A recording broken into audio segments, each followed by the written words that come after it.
क्यों रे हरी, क्या कर रहा है? नमस्कार जमींदार साहब, बस अपनी बकरी को कुछ घास फूस खिला रहा था। बढ़िया है, बढ़िया है। तेरी बकरी तो घास फूस खाकर बढ़िया बन गई है।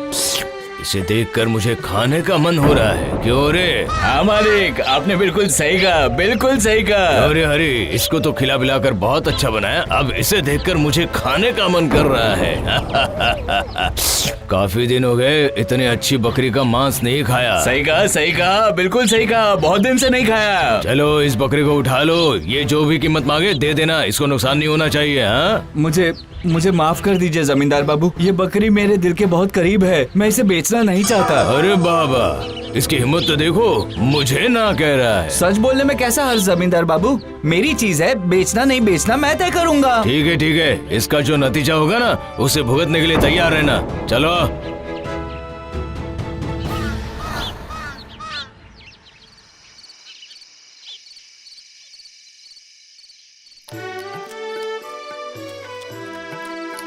ओह, खाना खाते खाते बहुत देर हो गई, सुबह सुबह उठना भी तो है। चलो खाने के बर्तन धोकर रख देता हूँ। हाँ, इतनी रात गए मेरी बकरी इतना चिल्ला क्यों रही है? जरा जाकर देखूं तो। ये क्या कर रहे हो भाई? मैंने सुबह बता तो दिया कि मैं इसे नहीं बेचूंगा, फिर क्यों?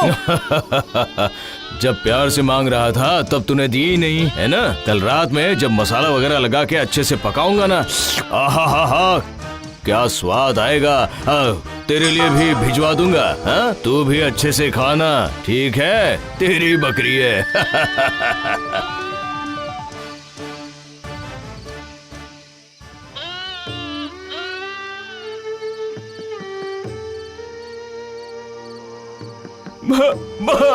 मुझे माफ कर दे मेरी बकरी, मैं तुझसे बहुत प्यार करता था, लेकिन मैं तुझे जमींदार के हाथों से बचा नहीं पाया। मुझे माफ कर दे। इस पेड़ के नीचे मैं तेरे लिए दिया जला के रख रहा हूँ, ताकि अगर तू लौटेगी तो तुझे रास्ता ढूंढने में तकलीफ नहीं होगी। ऐ, कौन है तू? पेड़ के नीचे दिया जला के मुझे बुलाया? हाँ? आज मेरे लिए बहुत दुख का दिन है, लेकिन तुम कौन हो? मैं भूत हूँ, इसी पेड़ पर रहता हूँ। कोई पेड़ के नीचे दिया जलाता है तो मैं आता हूँ। बोल, क्या हुआ है तुझे? तू क्यों इतना परेशान है? जमींदार ने कहा है कि कल वो मेरी बकरी को काट के खा लेंगे। रुक, मेरे दिमाग में एक तरकीब आया है। इधर आ। जा, ये सब लेके जा, और जैसा मैंने बताया कल वैसा ही करना।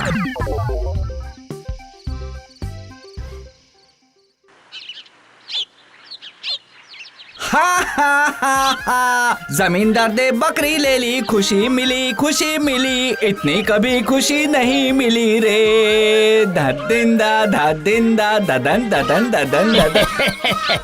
अरे हरी, क्या हो गया तुझे? है? बकरी खोने की वजह से पागल तो नहीं हो गया? है?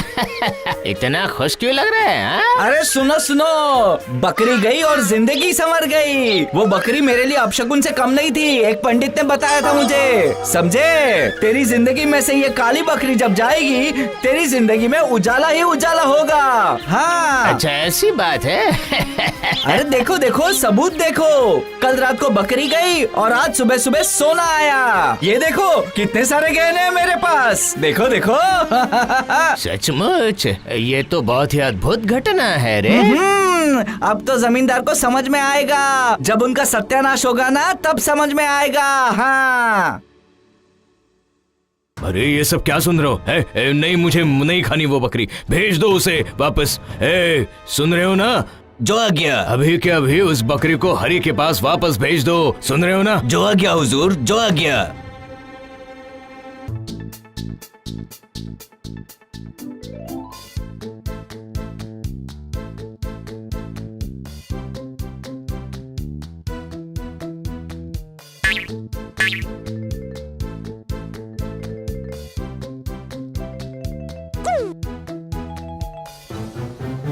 कितना नौटंकी इंसान है। जब मैं मांगने गया था तब मेरे सामने गिड़गिड़ा रहा था, मैं इसे नहीं बेचूंगा, नहीं बेचूंगा, ये मेरे दिल के बहुत करीब है, मैं इसे नहीं बेचना चाहता। हाँ? ठीक कहा, ठीक कहा। उस किसान के लड़के ने आपके साथ चालाकी की थी ना। इतना चालाक इंसान है। ए जाओ, मेरे लठेल को बोलो कि उसकी जितनी भी खेती बाड़ी की जमीन है उस पर कब्जा करें, वो सारी हड़प ले। उसे खाना कहाँ से नसीब होता है ना, अब देखता हूँ मैं। जैसी आज्ञा हुजूर। अरे ये क्या बात हुई? मैं अपनी जमीन पर खेती बाड़ी नहीं कर सकता? क्यों नहीं कर सकता? ये खेत वाला रास्ता अब तू भूल जा। तूने जमींदार के साथ चालाकी किया है, अब इससे तुम्हें सजा भुगतनी ही पड़ेगी, समझा? अब भूखे मरो जाके।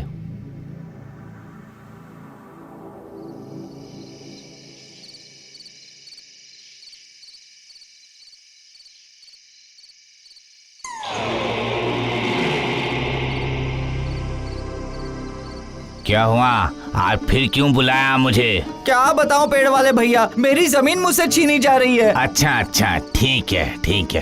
अरे इसका बंदोबस्त तो हम कर लेंगे, लेकिन ये तुम दुखी मुंह बनाकर मत घुमा करो।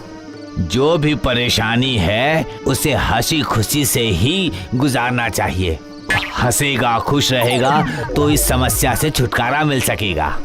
ये ले, जब भी तुझे भूख लगेगी तुझे खाना मिल जाएगा, किसी प्रकार का कोई कष्ट नहीं रहेगा।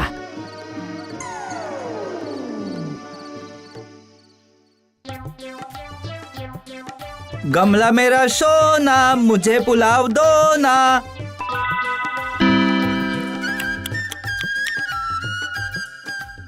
अरे छी, अरे छी, किसान के बेटे के सामने हार गया जमींदार। अरे छी छी छी।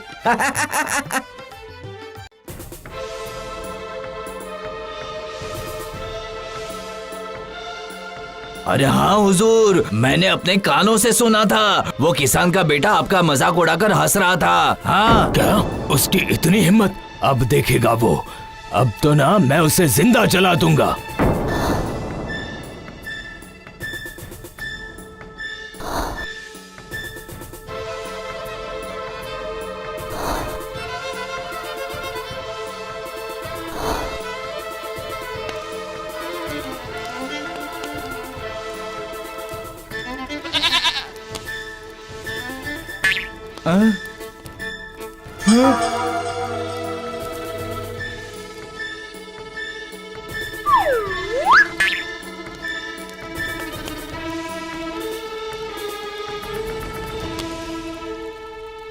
दुखी मुंह बना के रहने से नहीं चलेगा बच्चा, हमेशा हंसी खुशी से ही रहना पड़ेगा।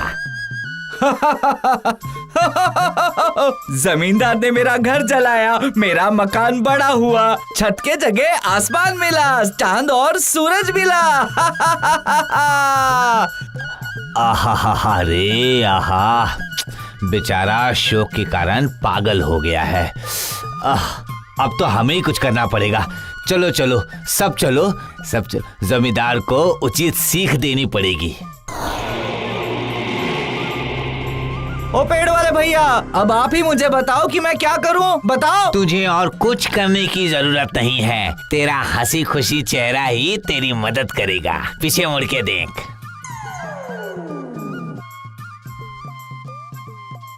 हम लोग सब जमींदार साहब के यहाँ जा रहे हैं, अन्याय अब बर्दाश्त नहीं करेंगे। तुम भी चलो हमारे साथ।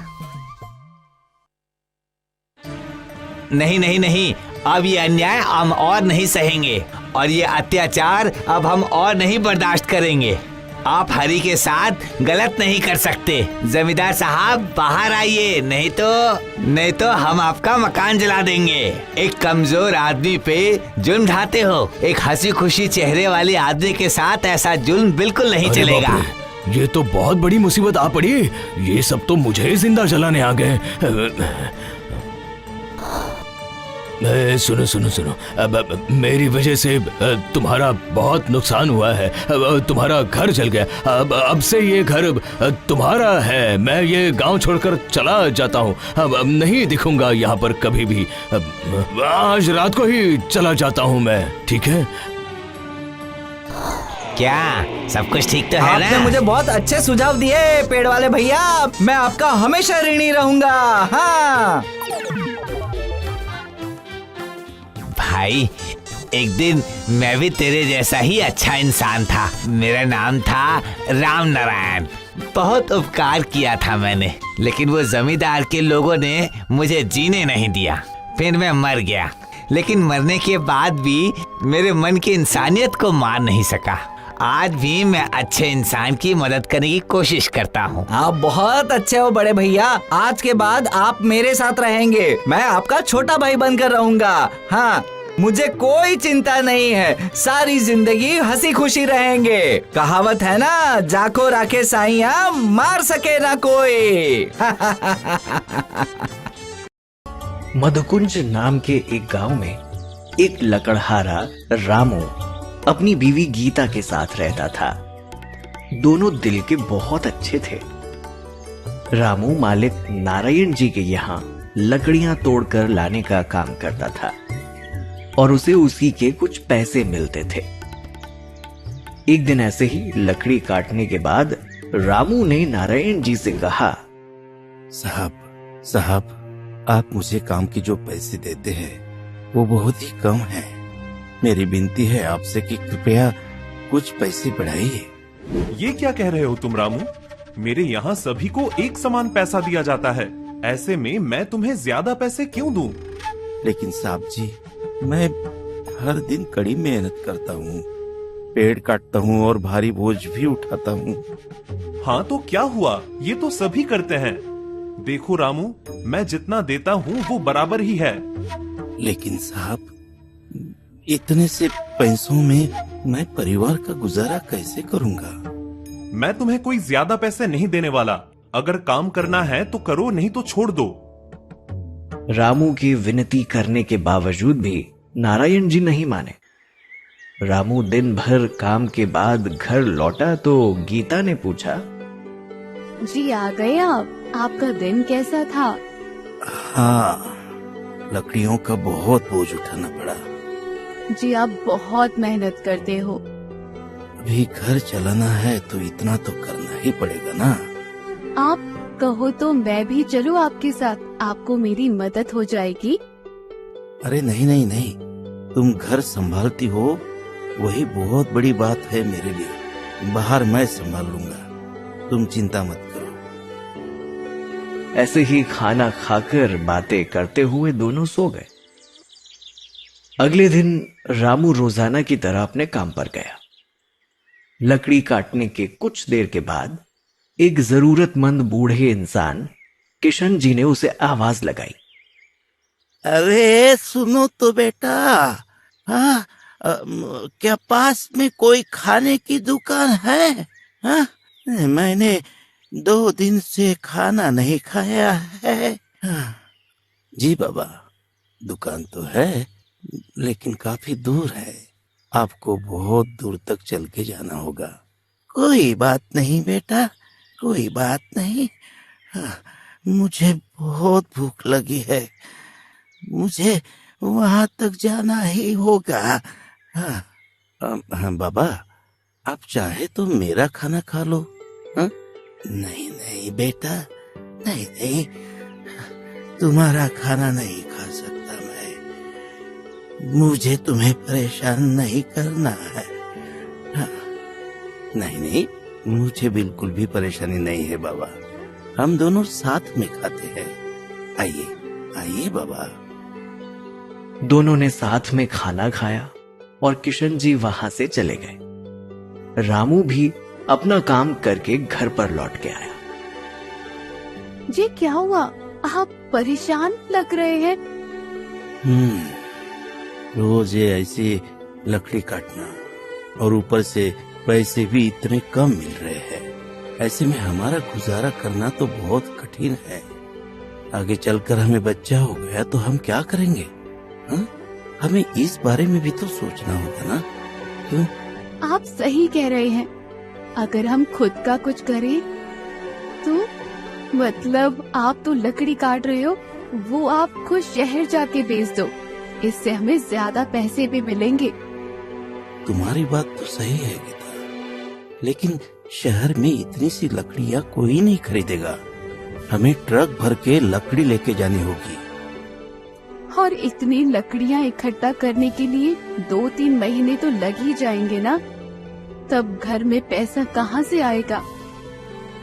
ऐसी जिंदगी है हमारी, हम कुछ नहीं कर पा रहे हैं। हे भगवान, अब आप ही कुछ रास्ता दिखाइए। चिंता करते हुए ही दोनों ने पूरी रात बिताई। अगले दिन रामू फिर अपना काम करते हुए लकड़ी काट रहा था। तभी किशन जी फिर से एक बार उसके पास आकर बोले, बेटा, तुमने तो कल मुझे खाना खिलाकर मेरी मदद की, लेकिन क्या तुम मुझे बता सकते हो कि दुकान कहाँ है, ताकि मैं वहाँ जाके खाना खा सकूं? लेकिन बाबा जी, वो दुकान काफी दूर है, क्या आप वहाँ तक जा पाओगे? एक काम करिए, आप मेरे साथ ही खाना क्यों नहीं खाते? हाँ? लेकिन बेटा, तुमने तो मुझे कल ही खाना खिला दिया। हाँ? मैं तुम्हें दोबारा परेशान नहीं करना चाहता बेटे। बिल्कुल परेशानी नहीं है बाबा जी। जब भी आपको भूख लगे तो आप यहाँ आ जाना, हम साथ बैठकर खाना खाएंगे। आप चिंता मत करो, आइए खाना खाते हैं। दोनों खाना खा रहे थे, लेकिन किशन जी ने देखा कि रामू का खाने में कोई ध्यान नहीं है। रामू को परेशान देख किशन जी ने पूछा, रामू बेटा, तुम परेशान लग रहे हो, कुछ समस्या है क्या? हाँ? नहीं नहीं बाबा जी, ऐसा कुछ नहीं है। बेटा, तुम मुझे बता सकते हो इतना परेशान क्यों हो रामू बेटा? हाँ? बाबा जी, असल में मैं पेड़ काटने का काम करता हूँ, लेकिन मुझे ये पेड़ शहर में जाकर बेचने हैं। उसके लिए मुझे ट्रक भर के लकड़ियाँ लगेंगी, फिर वो लकड़ियाँ शहर ले जाने के लिए ट्रक और पैसे भी लगेंगे। लेकिन अगर मैं अपने साहब के लिए काम नहीं करूँगा तो मेरे पास खाना खाने के भी पैसे नहीं होंगे। मुझे समझ नहीं आ रहा है मैं क्या करूँ। अच्छा, इतनी सी बात है। रुको, ये लो बेटा, ये लो मटकी। अब से जब भी तुम्हें खाने की जरूरत होगी तो तुम इस मटकी से मांग लेना। हाँ, ये तुम्हें खाना दे देगी। सच में? आप सच कह रहे हैं? ये मटकी हमें खाना देगी? हाँ बेटे, लेकिन एक शर्त है। शर्त? कैसी शर्त बाबा? तुम जो कुछ इस मटके से मांगोगे वो सब तुम्हें खाना पड़ेगा। खाना बर्बाद नहीं करना है। हाँ? जरूर बाबा जी, मैं इस बात का ध्यान रखूंगा। धन्यवाद बाबा जी, धन्यवाद। किशन जी वहां से चले जाते हैं और रामू भी अपना काम निपटाकर घर आ जाता है। गीता, गीता, अरे सुनो तो गीता, क्या हुआ? आज मुझे बहुत ही कमाल की चीज मिली है। हाँ, ये देखो, ये मटकी। मटकी? इसमें कौन सी कमाल की बात है? अरे गीता, हम इस मटकी से जो भी खाना मांगेंगे ये हमें दे देगी और मुझे लकड़ियाँ तोड़ने साहब के यहाँ भी नहीं जाना होगा। हाँ, हम अब लकड़ियाँ तोड़ उन्हें शहर ले जा सके। क्या सच में ये हमें खाना देगी? जरा मांग के तो देखो। नहीं नहीं, हम अभी खाना नहीं मांगेंगे, हम हमारे भोजन के समय ही खाना मांगेंगे। याद रखना, हमें इस मटकी से मिला खाना बर्बाद नहीं करना है, समझी? जैसे ही रात होती है, दोनों मटकी सामने रखकर खाना खाने बैठते हैं। तो हमें क्या मांगना चाहिए? हम वही मांगेंगे जो हम आम तौर पर खाते हैं, है ना? हम रोटी और सब्जी मांगेंगे। हाँ, आप सही कह रहे हैं। रुको, मैं इस मटकी से खाना मांगती हूँ। मटकी मटकी, हम दोनों के लिए रोटी और सब्जी दो। अचानक उस मटकी में रोटी और सब्जी आ जाती है।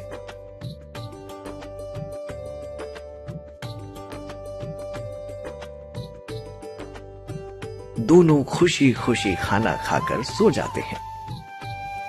अगले दिन सुबह रामू लकड़ी काटने के लिए निकल जाता है। हालांकि उसे उस दिन किशन जी नहीं मिलते हैं। वो काम हो जाने के बाद लकड़ी लेकर घर लौटता है। ऐसा ही कई दिनों तक चलता रहता है। एक दिन नारायण जी दूसरे लकड़हारे अशोक से बात करते हुए उससे पूछते हैं कि अरे अशोक, रामू कई दिनों से काम पे नहीं आया। उसकी तबीयत ठीक नहीं है क्या? नहीं साहब, वह तो ठीक है। मैंने कल ही उसे लकड़ी तोड़ते हुए देखा था। क्या? लेकिन वह लकड़ी तोड़ के क्या कर रहा होगा?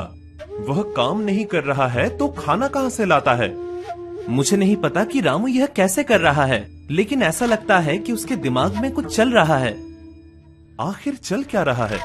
रामू काम पर भी नहीं आ रहा है। चलो साहब, मैं चलता हूँ, और भी काम बाकी है। जैसे ही अशोक चला गया, नारायण जी रामू के बारे में विचार करते करते मन ही मन कहते हैं, मुझे उसके घर जाकर देखना होगा कि वह क्या कर रहा है। उसी रात नारायण जी रामू के घर के बाहर खड़े रहकर घर के अंदर खिड़की से झांकते हैं। उन्होंने देखा कि रामू और गीता एक मटकी से खाना मांग रहे हैं और वो मटकी उन्हें खाना दे भी रही है। इसे देखकर नारायण जी आश्चर्यचकित रह गए। वाह रामू, तेरे हाथ तो खजाना लग गया है। अब मैं भी देखता हूँ तू और कितने दिन इस मटकी के सहारे जीता है। नारायण जी मन ही मन कुछ सोच के वहां से चले गए। अगली सुबह हर रोज के जैसे रामू लकड़ी काटने के लिए निकल गया। गीता भी अपने काम से गांव के किसी दुकान में चली गई। अवसर का लाभ उठाते हुए नारायण जी ने रामू के घर के अंदर जाकर वो जादुई मटकी चुरा ली और वहां से भाग गए। घर आने के बाद नारायण जी उस मटकी को देखकर बोले, आखिरकार मैंने तुझे पा ही लिया मटकी। तू तो काफी बड़ा खजाना है। अब से तो मुझे काम करने की कोई जरूरत नहीं पड़ेगी। मुझे जो भी चाहिए होगा वो मैं बस तुझसे मांगूंगा। मटकी मुझे पूरा मटकी भर के सोना दे दो। जैसे ही नारायण जी ने ये कहा, वो मटकी सोने से भर गई। इतना सारा सोना देख नारायण जी की तो खुशी का ठिकाना नहीं रहा और उन्होंने उस मटकी को छिपा दिया। उसी रात रामू घर आया तो गीता ने परेशान होते हुए उससे पूछा, जी आपने वे मटकी कहीं रख दी है क्या? मैंने सारा घर ढूंढ लिया, लेकिन मुझे वे कहीं नहीं मिली। क्या? अरे ये क्या बात कर रहे हो तुम? हाँ? मटकी नहीं मिल रही मतलब? पता नहीं जी, मुझे मटकी नहीं मिल रही है। अरे ऐसा कैसे हो सकता है? अभी भी बहुत काम करना बाकी है। हमें काफी सारी लकड़ी इकट्ठी करनी है। बिना मटकी के अब हम क्या करेंगे? हम खाना कैसे खाएंगे? हे भगवान, हमने ऐसी क्या गलती की है कि जिसकी सजा हमें इस तरह मिल रही है? हे भगवान, क्या करूं मैं? अब क्या करूं? लेकिन दूसरी ओर नारायण जी के पूरे शरीर पर काले काले धब्बे दिखाई देने लगते हैं। ये मुझे क्या हो रहा है? मेरे पूरे शरीर पर ये काले धब्बे क्यों दिखाई दे रहे हैं? ऐसे कैसे हुआ? क्या ये उस मटकी की वजह से हुआ है? हाँ, इससे पहले तो नहीं था ऐसा कुछ। क्या मैं वो मटकी रामू को वापस कर दूं? लेकिन अगर मैं ऐसा करूंगा तो मैं अमीर कैसे बनूंगा? नारायण जी मटकी लेकर रामू के घर जाते हैं और उसे सारी बात बताते हैं। तब रामू पूछता है कि साहब जी, आपने मटकी से क्या मांगा था? मैंने सोना मांगा था। साहब जी, आपने तो बहुत बड़ी गलती कर दी। आप इस मटकी से जो भी मांगते हो वो सब आपको खाना पड़ता है। हाँ साहब जी। क्या? लेकिन आखिर मिल ही गई तुम्हें तुम्हारे लालची होने की सजा। हाँ। तुम मटके तो लौटा रहे हो, लेकिन सोना अपने घर में ही रख आए हो। जाओ जाओ, पहले सोना लेकर आओ, और वो पूरा सोना तुम्हें यहाँ पर खाना होगा, समझे? हाँ। बाबा, मैं सोना कैसे खा सकता हूँ? कोई सोना कैसे खा सकता है? कृपया मुझे माफ कर दीजिए, मुझसे गलती हो गई। तुमने अपने फायदे के लिए दूसरों का शोषण किया है। तुम लोगों से कड़ी मेहनत करवाते हो और उन्हें उनके हिस्से के पैसे भी नहीं देते। हाँ? अब जब तुम्हें अपने कर्मों की सजा मिल रही है तो तुम क्षमा मांग रहे हो। हाँ? बाबा, मैं समझ गया, मैंने बहुत बड़ी गलती की है, लेकिन अब मैं सुधर जाऊंगा। मैं किसी के बीच भेदभाव नहीं करूंगा। अब से मैं सभी को बराबर पैसे दूंगा। रामू, तुम्हें अपना व्यवसाय करना है ना, इसलिए तुम पैसे की चिंता मत करो। मैं तुम्हें तुम्हारे व्यवसाय के लिए ट्रक दूंगा और कुछ पैसे भी दूंगा। तुम्हें कुछ भी खर्च करने की जरूरत नहीं। बाबा जी, कृपया मुझे माफ कर दीजिए। मैं जानता हूँ कि मैंने कई लोगों के साथ गलत किया है, लेकिन मैं भी सुधरना चाहता हूँ। कृपया मुझे माफ कर दीजिए। आखिरकार नारायण जी को अपनी गलती समझ आई और बाबा जी ने भी उन्हें माफ कर दिया।